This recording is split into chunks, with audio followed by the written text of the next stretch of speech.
Good day, folks. This is Bob on the Saturday from my den in Defense Colony. The three news that are interplaying and some conversations that are happening on WhatsApp in our community, which basically are disturbing and shows me the projection of North Indian male chauvinism or North Indian chauvinism of all kinds. And you've seen it in the way we refer to a dark person as Madrasi, or whether when we refer to somebody from the Northeast as a Chinki. And you see in our treatment of the Dalits and the scheduled castes, the scheduled tribes, the way we look at the Muslims, and how we seem to have bought into this whole story, or the intelligent people bought into this story of how the Muslims are going to overtake and rule this country. And when you look at around you, whether it's the top guys in the IAS, IFS, IPS, the army chiefs, the chief justices, the president, the prime minister, there is no Muslim in there, right? And the funny thing is that when you look at what they put up as Akhand Bharat, right, which is kind of the juxtaposition of Akhand Bharat with this kind of brilliant, bright minds of North Indian chauvinism that have bought into this, maybe because of I guess their stories from the parents of partition. If you think about it, Akhand Bharat includes Pakistan, includes Bangladesh. Now, if you put this as Akhand Bharat, right, you suddenly find that the Muslim population of Akhand Bharat is pushing up to 40%, right? And so I'm not sure where did they think in this Akhand Bharat the Muslims were supposed to go, right? Or we were supposed to dump them in the Arabian Sea, in the Bay of Bengal. And then the other funny thing is what they show up as, including Nepal, right? And then Nepal's coming out, which is a kingdom of its own, is coming out and saying that, hey, what the hell, man? In fact, a lot of lands that you have actually are part of mine, and the British gave it to you. So all kinds of contradictions show up in this North Indian chauvinism, and also the other component that is creating problems in this country of division, of which is putting stress on the federal structure, is this unitary form of Hindu religion that is being forced onto everybody from the south to the northeast to everything else, right? And that, folks, is the dangerous part, because my Hinduism is not the Hinduism that comes from Nagpur. My Hinduism is not that one that Shah is preaching. And by the way, remember, Shah is a Jain, right? He's pretending. He's a pretender. He's not actually a Hindu like you and me, right? So here are the newses that I find that are being caused by just these two narratives, right? Gunfight claims 9 lives keeps Manipur on edge. Protesters don't let army Assam rifles men reach affected areas. Manipur mayhem continues. 9 killed in fresh violence. Manipur flares up again. 9 killed. BJP ministers, residents set on fire. Manipur trust ration in short supply. Trucks with Assam rifles. Stocks blocked on highway. Houses set on fire, forces use tear gas shells to control mob. Don't rely on centers, empty assurances. Manipur Tribal Forum urges Supreme Court. Mob attacks union ministers. Manipur home sets it on fire. Miscreants likely to use fake commando uniforms. Intel. His home torched union minister. Manipur law and order total failure. I just want to take you back to the speech given before the Manipur state elections by Prime Minister. He says that, firstly he sells this lollipop that for the first time, people are visiting the Northeast and hence bringing it closer to us. But hey folks, do you really want to be a double engine Sarkar? Do you really want to be this close if this is what's going to happen? Because this is a force now in Manipur, is essentially created by Ram Madhav, as I've said before, by Himant Baswa Sarma, and this Nagpur narrative of Hinduism. And basically, look at it this way, folks. The armories were not robbed. The weapons were given to the Methi confrontationists, the Methi nationalists, right? And they were given the 5 lakh rounds to make sure and create mayhem. Then look at the letter that's come from the Kuki National Liberation army, which is actually nothing but an equivalent to a Khalistani movement. Khalistani movements you continue to trash. But what about this guy? This guy says that you've sent the NIA against me, and I actually have an agreement with Ram Madhav and with Hemant Biswa Sarma, and I helped you win the last election. So you see this. Don't hold me close, folks. Don't hold me close. I don't want a double engine Sarkar. Let me be in peace. That's the call of all the money. So second thing, where you see this Manuwar, this nationalism, this North Indian male chauvinism come to play is what's happening with Brij Bhushan and the wrestlers.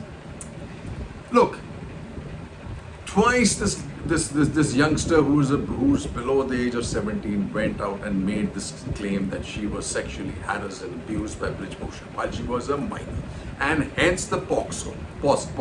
He should be in jail. He's not. He has this time it seems that Anurag Thakur has bought is to tell Brij Bhushan that to take all the necessary measures to force retraction of this POXO, this complaint, which this girl did. And the father says did it because of threats from Brij Bhushan on their lives, on the family's lives. This is what it is. But hey, but the Supreme Court says, the law says it's up to the Supreme Court or the High Court to decide which of the complaints they are going to take seriously and which they're going to trash. And look, this charge sheet, when it's happened, folks, is when the Supreme Court is on its summer vacation. It comes back on 3rd of July. Expect some action, because these guys, all the women wrestlers have been played by Anurag Thakur and Amit Shah. Played.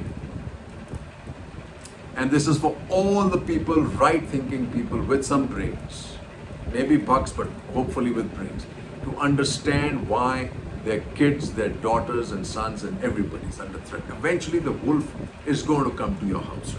So here's this news. Brij Bhushan booked for sexual harassment gets closure in POXO case. Not so fast. Delhi cops charge ex-WFI chief with molestation and stalking. Sexual harassment, no POXO. Delhi police charges against Singh. And wrestler says we take tough action. Police cite photos, videos to back FIR against Brij. Photos, videos. So the most compromised cops are the Delhi cops. Not by corruption, but by the center. It is shameful. The next bit is this lovely conversation that's happening on lots of tribes is about these freebies that are being given by the Congress government in Karnataka. There's jokes about them, about the hijab and the free rides in the buses. But let me just say to this is again North Indian chauvinism. This whole bunch is all North Indian chauvinism. And why I call them chauvinistic? They really don't care about the poor. As long as they're fat and happy, they're fat and happy. They don't even think back and say that they studied and got to this position because of all the advantages given during various Sarkars since independence. Let me just say this, if any of these people who are successful now in India had actually been operating on a level playing field in the United States, let me tell you, with knowing all of them, none of them would have succeeded. You needed the brains and the brain power to succeed in the United States, and which a lot of us didn't have. And now, to sit on your high horse and say these freebies, I'm a socialist. I think capitalism has been totally misused. I think the financial sector has been totally compromised. It's not doing what it's supposed to. It's become an end to itself, which it was never supposed to. Never supposed to. It was not supposed to be my stock is here and it's going up, my stock is here, it's going up. It was never supposed to be that. It was eventually mobilization of funds for manufacturing that would be, or manufacturing or production, which will eventually create employment that will create jobs, that will create income, and hence the cycle of economy. Not about my shares are going up, portfolio is going up. What's your portfolio doing? What's your portfolio? This was never about that. But unfortunately, it's got to that. So when we look at stock market, we're fat and happy. When we see anything destroying that, these guys are giving freebies, these guys are freebies. 80,000 crores is what's going to cost the Karnataka government. What's it cost to clean out the books of our banks? What's it cost to clean out the books of Adani? Has anybody asked that question? Or is that okay? That may be okay. But this is all happening with Karnataka, folks. Power to Karnataka. Karnataka to scrap anti-conversion law. In Jolt to Karnataka, center stops grain sale by FCI to states. FCI grain buy ban on states to check price rises center. Death knell for federalism. Just like how CBI has been blackballed in over 10 to 12 states. Thank God for that. I'm all for it. In fact, I think the Enforcement Directorate should face the same issue. And then we say Karnataka to junk previous BJP government's anti-conversion law. Everybody should be allowed to convert. And here is when we say free travel. Why I think that's important. Written by Pranita Shetty. When women travel free, by supporting the mobility of women, by offering them the means for it, the state can change the lives of women and the societies they live in. So this is for people who are laughing about this, right? It says, a free bus ride could make it possible for women to break from the drudgery and monotony of their domestic routines and responsibilities.